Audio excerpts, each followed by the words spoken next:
John Bloom here from Sports 620 KTAR. Just wrapped up a full day of Cardinals coverage. The beginning of the day, it started out with hope. Maybe the Cardinals could pull off another victory on the road. They did so 6 times last year. You thought maybe they could follow up the win in St. Louis with another win on the road in Atlanta.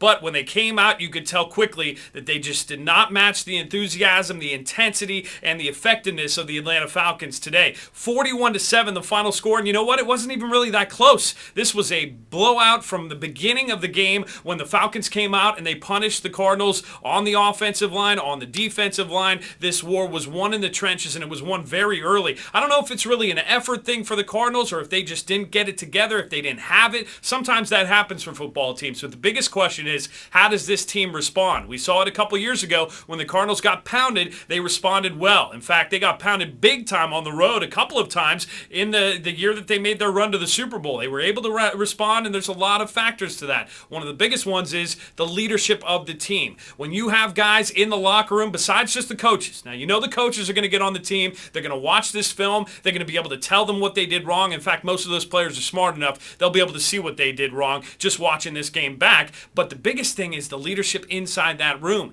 And when all these people in the offseason talked about what the Cardinals lost, when they mentioned Kurt Warner and Anquan Boldin and Carlos Dansby and Antrell Roll, part of what they were talking about was not just stats-wise. It wasn't just what you see on the field. It was what you see off the field. And I think this is going to be a true test for the Cardinals to see how they rally from losing 41-7 in Atlanta to getting ready for their first home game against an Oakland Raiders team that, let's be honest, they should beat when it comes to Sunday afternoon at University of Phoenix Stadium.